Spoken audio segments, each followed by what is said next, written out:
The morning sunlight filtered through the kitchen windows as I prepared breakfast for my daughter, Emma. The smell of pancakes filled our new home, a modest 4-bedroom in Oakwood, estates that we had moved into just 3 weeks ago. Emma entered the kitchen with careful movements, her wig perfectly positioned on her head. She had become an expert at securing it, making sure no one could tell it was not her natural hair. "Good morning, Dad," she said, her voice still carrying traces of sleep. "Are those blueberry pancakes?" She smiled, and that smile lit up the entire room. At 12 years old, she had already faced more challenges than most adults, yet she maintained a spirit that continued to inspire me daily. "Only the best for my favorite federal court witness," I replied, sliding a plate toward her. It was our little joke. Emma had visited my courtroom once during a special school field trip, and the bailiff had announced her as an important witness, making her giggle for days afterward. My career as a federal judge had taught me many things about justice and fairness, but nothing compared to the lessons my daughter had taught me about courage. Emma was diagnosed with alopecia totalis when she was 8 years old. Within 6 months, she had lost every strand of hair on her body. The doctors explained it was an autoimmune condition where her immune system attacked her hair follicles. There was no cure, only management strategies and emotional support. The custom wig she wore had become her armor against the world. It allowed her to blend in with her classmates, to feel normal in a society that often stared at anything different. The wig had cost nearly $3,000, but I would have paid 10 times that amount to give my daughter back her confidence. "Are you nervous about the new school?" I asked, sitting across from her with my own breakfast. We had moved here primarily for the school district, which had excellent special education support programs. Even though Emma did not need academic accommodations, just understanding. "A little," she admitted, cutting her pancake into perfect triangles. "But Ms. Peterson already emailed me about the art showcase next month. She thinks my self-portrait project could be featured." The pride in her voice made my chest tighten with emotion. Our move to Oakwood Estates had seemed perfect on paper. A fresh start in a good school district, a beautiful home with a yard for Emma to plant the garden she had always wanted, and apparently friendly neighbors according to our realtor. The community was well maintained, with manicured lawns and freshly painted houses. The welcome packet had arrived the day after we moved in. It contained cookies that Emma declared almost as good as yours, Dad, along with a thick HOA rulebook. The note attached was signed by Valerie Winston, HOA president, in an overly formal cursive script. Several passages in the rulebook were heavily underlined in blue ink, with exclamation points in the margins. Residential aesthetic uniformity must be maintained at all times, one underlined section proclaimed. Another stated, violations will result in immediate action by the board. Something about the excessive punctuation gave me pause, but I dismissed my concerns. After years in the courtroom, perhaps I was just being overly analytical about community guidelines. That night, as I tucked Emma into bed, she seemed happier than she had been in months. "I think we are going to be really happy here, Dad," she whispered, already half asleep. I kissed her forehead and turned off the light. "I think so too, sweetheart." Little did I know that our peaceful existence would soon be upended by the woman whose signature graced our welcome letter. The woman who would come to target my family with an intensity that would eventually lead to her own downfall. The first note appeared on our door exactly 3 days after moving in. It was printed on pale blue paper and tucked precisely into the door frame at eye level. "Welcome to Oakwood Estates." It began pleasantly enough. "Please note your garbage bin placement violates Section 4.3 of the HOA guidelines. Bins must be stored out of street view, except between 6 p.m. the evening before and 7 p.m. the day of collection. There was no signature, but I recognized the same blue ink from the underlined passages in the welcome packet. I moved the garbage bin from the side of the house to behind the fence in the backyard, not wanting to create issues in our new neighborhood. 2 days later, another note appeared. The garden gnome on your front lawn violates the aesthetic guidelines outlined in Section 7.2. All lawn decorations must be approved by the HOA committee. The garden gnome had been a gift from Emma to me on my last birthday. She had saved her allowance for months to buy it because it wore judicial robes and held a tiny gavel, a humorous nod to my profession. When I told Emma we needed to remove it temporarily, her face fell. "But it looks like you, Dad," she said sadly. "I know, sweetie. We will put it in the backyard for now until I can get it approved properly." I hated disappointing her, but I wanted our transition to this new community to go smoothly. Emma was finally settling in, making a few tentative friends at school, and I did not want anything to disrupt that progress. The notes continued over the following weeks. Our birdbath needed approval. Our mailbox color was non-standard. The flowers we planted were not on the approved vegetation list. Each violation was meticulously documented with references to specific sections of the HOA guidelines. I complied with most requests, focusing my energy on what truly mattered: Emma adjusting to her new school. She came home each day with cautious optimism, sharing small victories like being invited to sit with a group at lunch or being picked for a team in gym class. But I also noticed her morning routine growing longer as she spent extra time securing her wig, checking it from every angle, making sure no one could tell. "The kids are nice," she told me one evening as we prepared dinner together. "But I am always afraid someone will notice. Madison touched my hair yesterday when we were looking at the same book, and I nearly jumped out of my skin." I put down the knife I was using to chop vegetables and gave her a hug. "Your wig is perfect. No one will know unless you decide to tell them." The neighborhood barbecue in the community park was scheduled for the weekend before Emma's school art showcase. I had managed to clear my docket to ensure I could attend both events. Emma was hesitant about the barbecue, preferring to avoid large social gatherings where her condition might be discovered, but I convinced her it would be good to meet our neighbors properly. That was the day I finally met Valerie Winston face to face. She stood by the grill, directing two men where to place the condiments with the precision of a military commander. Her hair was perfectly coiffed, not a single blonde strand out of place despite the warm breeze. She wore a pale blue blouse that matched the paper she used for her violation notices, and a name tag that said President in larger letters than her name. She spotted us immediately, her eyes narrowing slightly as we approached the food table. She walked over with a practiced smile that did not reach her eyes. "So you are the new resident who needs frequent reminders about our community standards," she said instead of hello. Her gaze swept over me critically, as if looking for dress code violations on my person.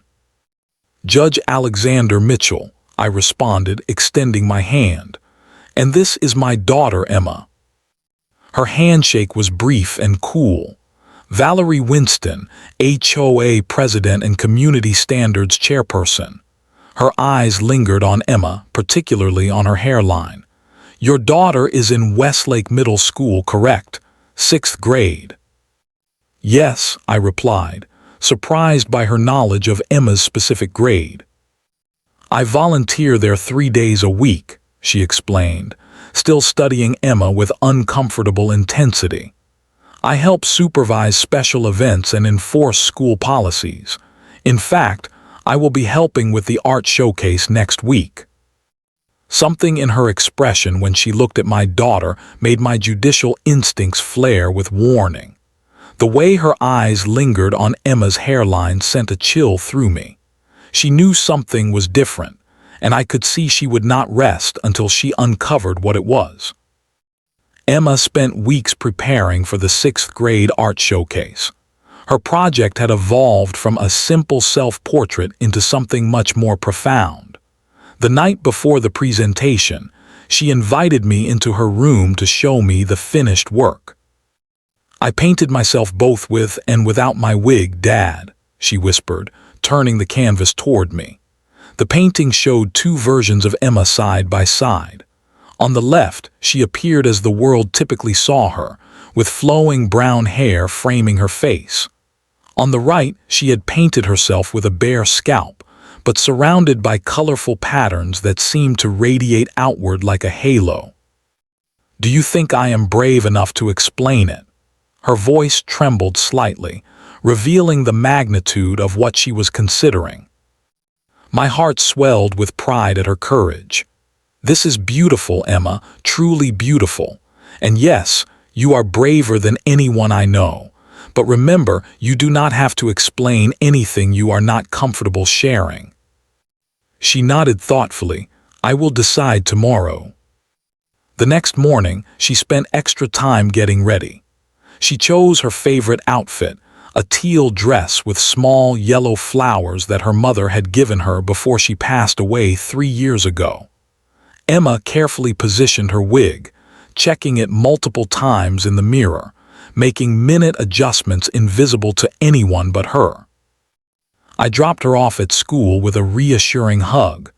"I will be there for the afternoon presentations, straight from court. Save a spot for me." "Front row," she confirmed with a smile, though I could see the nervousness behind her eyes. My morning in court proceeded as normal. I heard arguments for a complex civil case involving corporate liability, keeping my focus despite my thoughts occasionally drifting to Emma. During the lunch recess, I reviewed my notes for the afternoon session while eating a sandwich at my desk, my judicial robes draped over the back of my chair. At precisely 1:47 p.m., my phone rang.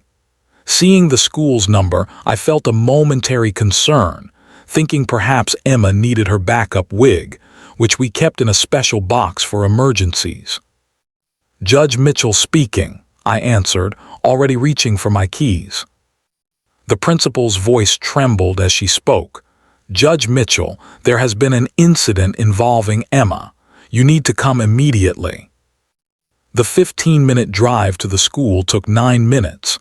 I parked haphazardly, not caring if I received a citation, and rushed through the main entrance. The secretary's eyes widened at my appearance. I was still in my suit from court, though I had removed my judicial robes in my haste. She wordlessly directed me to the nurse's office. Through the small window in the door, I could see Emma huddled on a plastic chair, a school beanie pulled low over her head. Her shoulders shook with silent sobs. When I entered, she looked up, her face streaked with tears, eyes red and swollen. "Dad," was all she managed before fresh tears overwhelmed her. I knelt before her, taking her small hands in mine. "What happened, sweetheart? Where is your wig?" The school nurse, a kind-faced woman named Mrs. Chen, placed a gentle hand on my shoulder. "There was an incident during the art presentations. The principal and the other parent involved are in her office." I looked back at Emma. "Can you tell me what happened?" She shook her head, her chin quivering with the effort of containing her emotions. "She needs time," Mrs. Chen said softly. "Several students have already given statements." I kissed Emma's forehead and promised to return shortly. As I walked toward the principal's office, pieces of the story emerged from snippets of conversation between teachers in the hallway and the horrified looks they gave me as I passed. Through the window of the principal's office, I saw Valerie Winston sitting rigidly in a chair, her face set in defiant lines.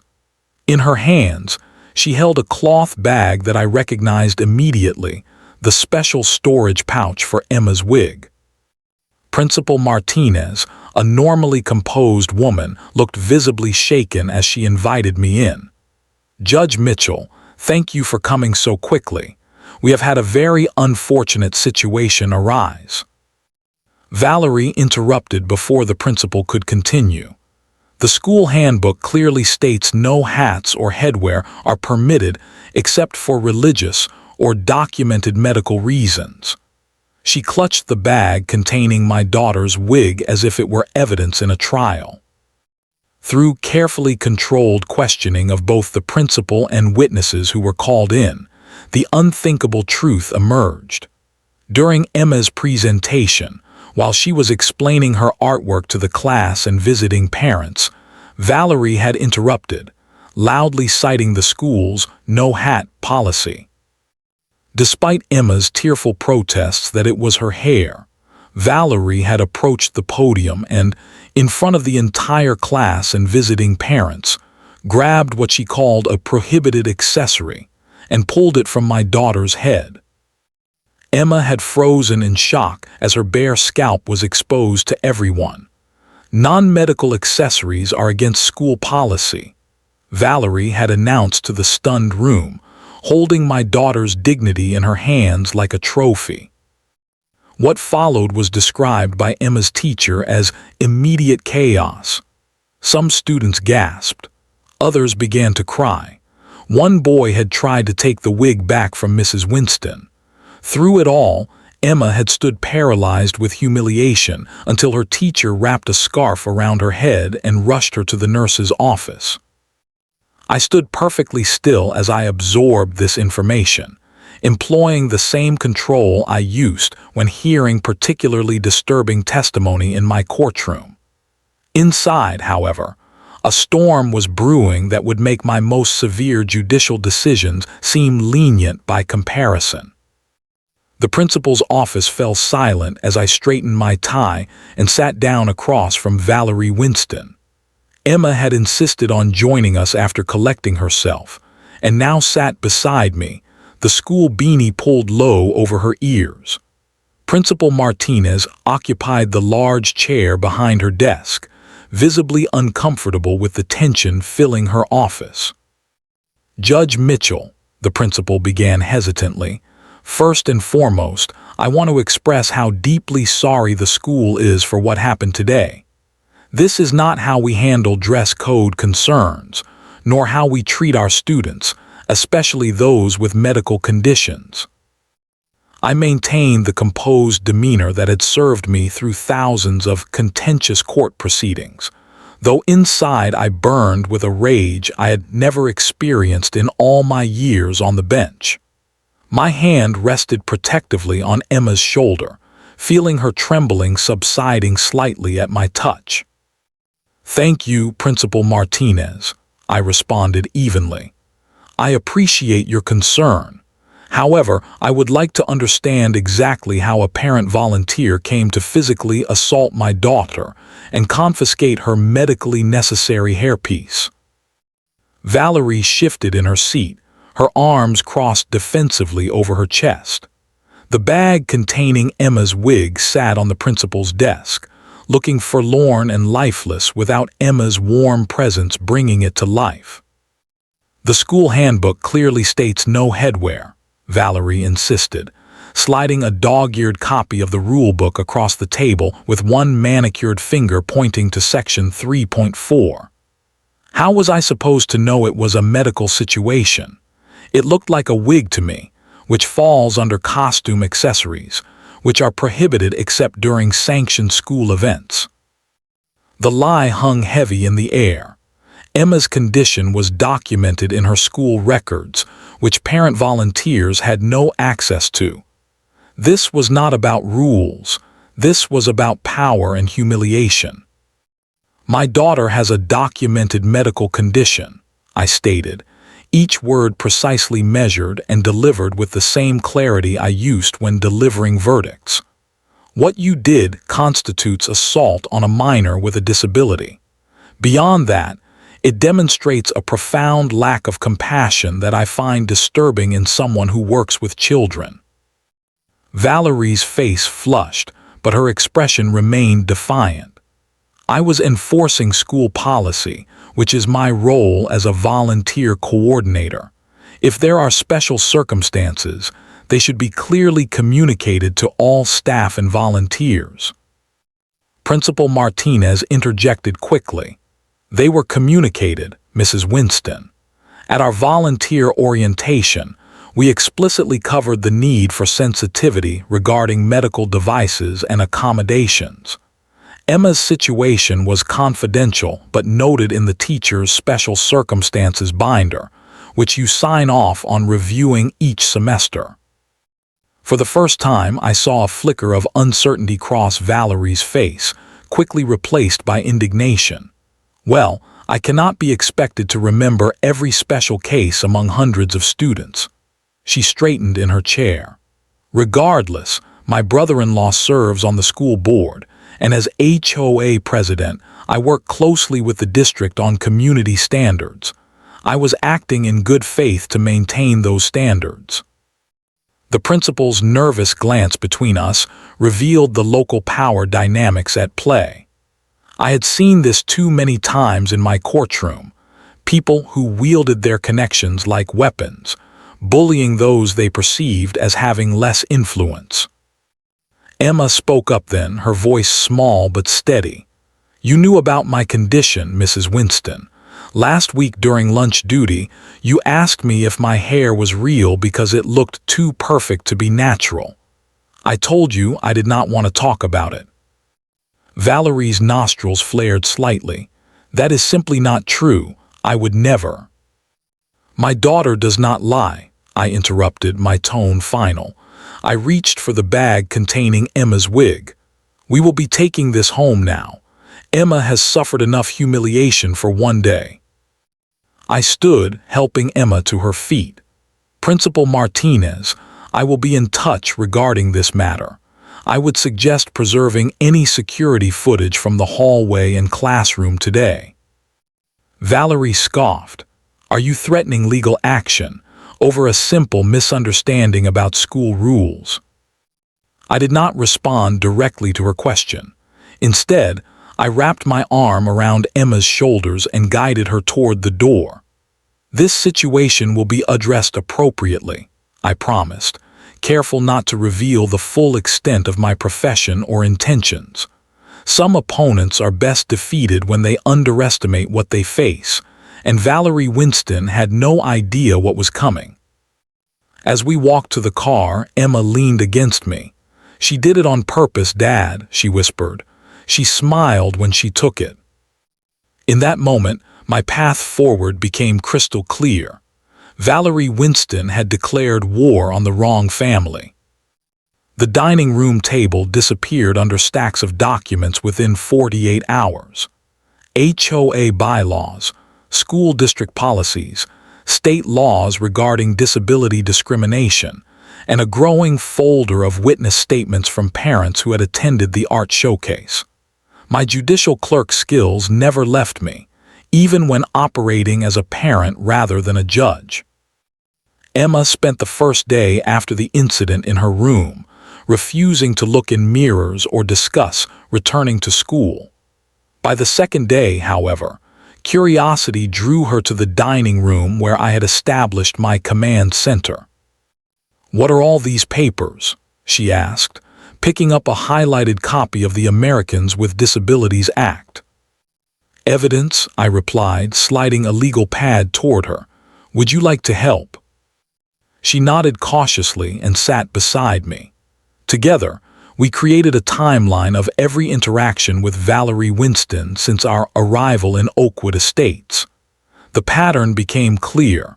What had seemed like random enforcement of HOA rules was actually a systematic targeting of our home specifically.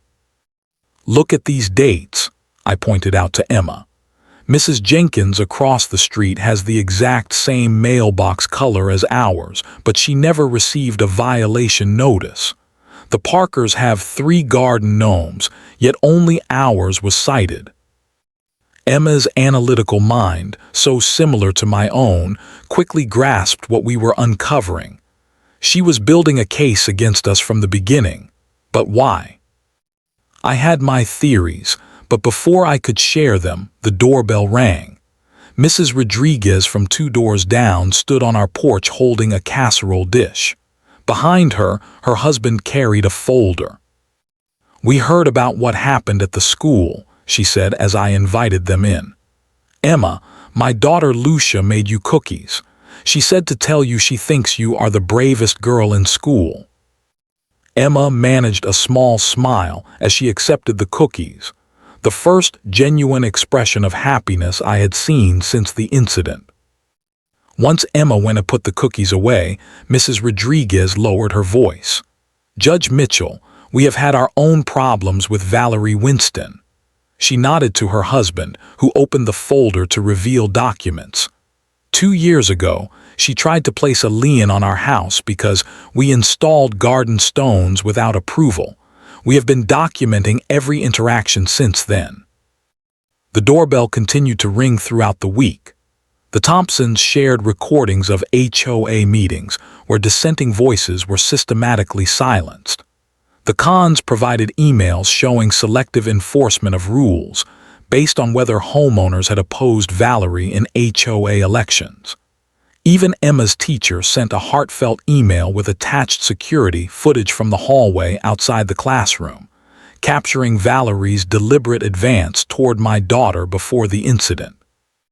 "She walks right past 3 boys wearing baseball caps," Emma noted as we reviewed the footage together. "She was looking for me specifically."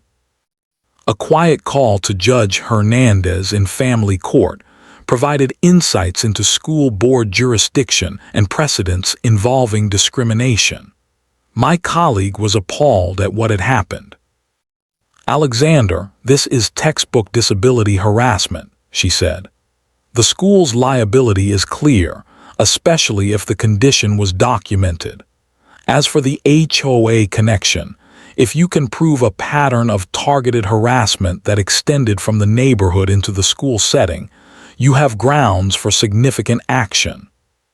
Through it all, Emma watched me work, her eyes gradually regaining their light. She helped organize statements, create timelines, and even suggested key questions for witness affidavits. Her natural intelligence, combined with years of overhearing my legal discussions, made her an exceptional assistant. On the 5th evening, as I reviewed affidavits at the dining table, she touched my hand. The documents before me detailed how Valerie had targeted other families with children who had visible differences. A boy with a prosthetic leg who was prohibited from using the community pool. A girl with severe eczema who was asked to wear long sleeves at HOA events to avoid disturbing others. "Dad, I want to go back tomorrow," Emma said suddenly. I looked up surprised. "Are you sure? We can take more time if you need it." "Without my wig," she continued, her voice gaining strength with each word. Her decision stunned me, but I recognized the same strength that had carried me through difficult trials. "They should see me for who I am," she explained. "And they should see that what she did was wrong. If I hide, she wins." "It might be difficult," I cautioned, though my heart swelled with pride at her courage. Emma nodded. "I know, but you always tell your clerks that justice must be visible to be effective. I want everyone to see what real courage looks like." I reached across the table and took her hand. "Then we will face them together." In that moment, I knew both my daughter and I were ready for the next phase. The judge's daughter would teach her own lesson about dignity, while her father prepared to deliver a master class in justice. Emma's return to school created a ripple effect that neither of us anticipated. When we arrived that morning, 3 girls from her class were waiting at the entrance. Upon seeing Emma's bare head held high, they surrounded her protectively, walking her inside as a shield of solidarity. By lunchtime, Word had spread throughout the school about what had happened and how Emma had chosen to respond. Her teacher called me that afternoon, her voice thick with emotion. "Judge Mitchell, I have never been more proud of a student. Emma spoke to the class about alopecia, answered their questions, and even laughed when Tommy Brinkman asked if he could touch her head for good luck on the math test." That evening, an email arrived from Principal Martinez. The subject line read, "Emergency HOA Meeting," with a forwarded message from Valerie Winston to all Oakwood Estates residents. Urgent meeting. Violations requiring immediate community action. Thursday, 7 p.m., Community Gymnasium. Attendance mandatory per Section 17.2 of HOA bylaws. A separate note from the principal expressed her concern. "Judge Mitchell, I believe this meeting may involve discussion of your family. Several board members have contacted me asking about the incident at school. Mrs. Winston seems to be building support for some kind of action against you." I thanked her for the warning and began my preparations. That night, I explained to Emma what would likely happen the following evening. "She is cornered, which makes her dangerous," I told my daughter as we sat in our living room.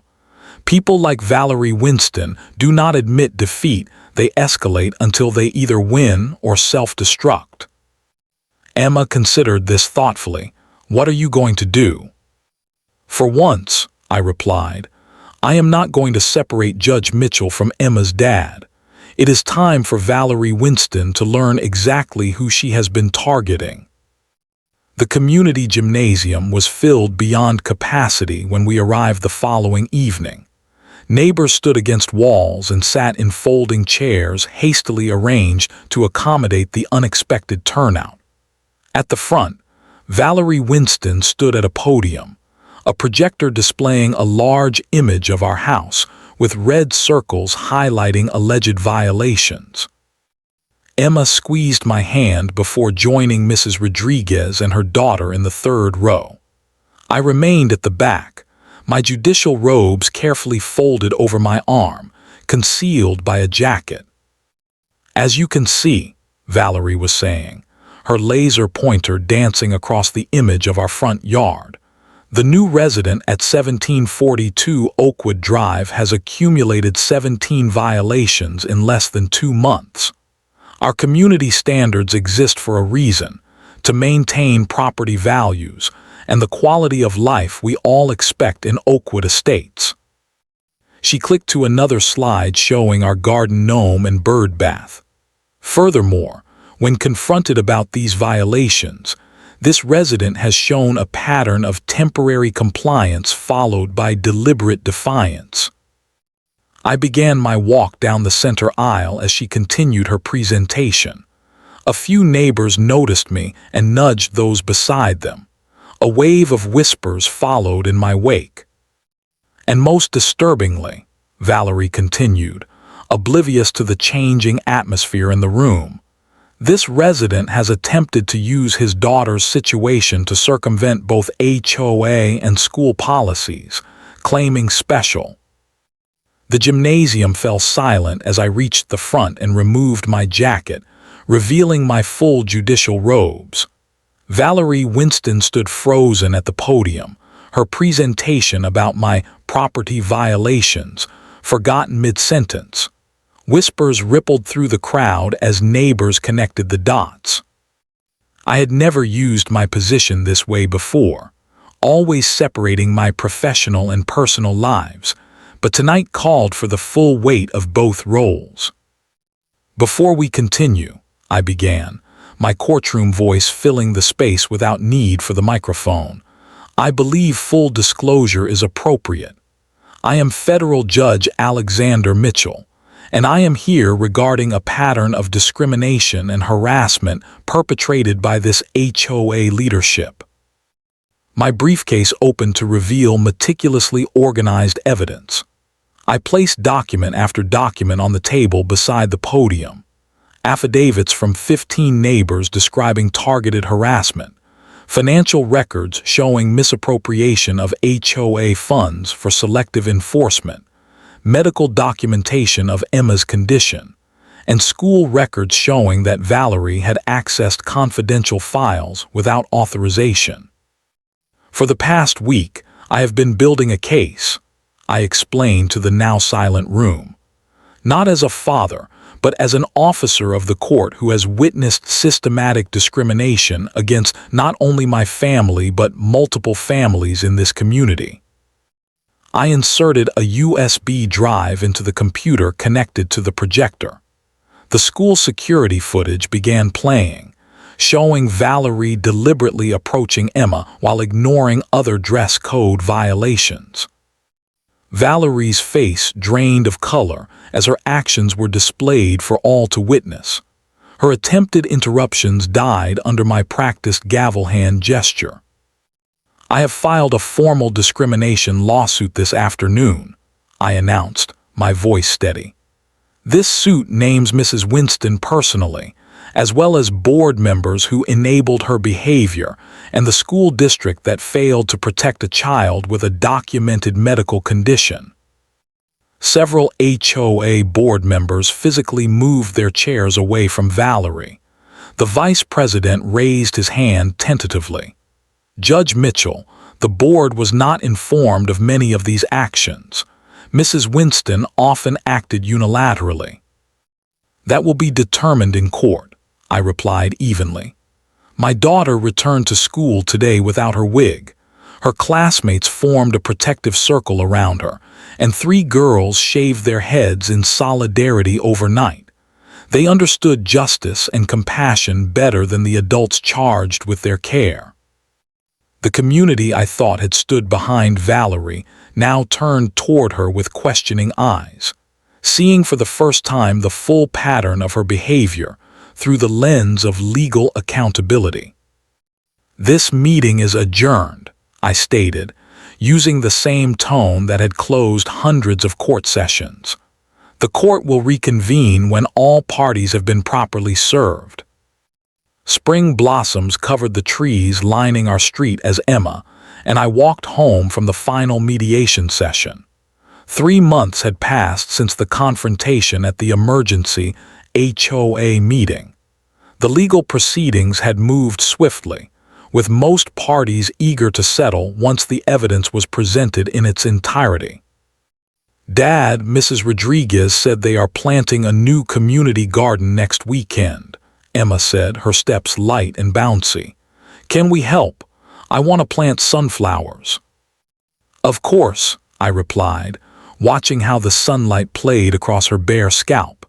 She had chosen not to wear her wig today, as she did most days now. Occasionally she wore it for fun or when she wanted a change, but no longer out of fear or shame. The past 3 months had transformed our neighborhood in ways I never anticipated. Valerie Winston had resigned from the HOA 1 week after the meeting, once the extent of her financial mismanagement came to light. The settlement agreement required her to undergo anti-discrimination training and complete 100 community service hours before she ultimately decided to move away. The school board had adopted comprehensive sensitivity policies, with Emma surprisingly invited to speak at teacher training sessions about supporting students with differences.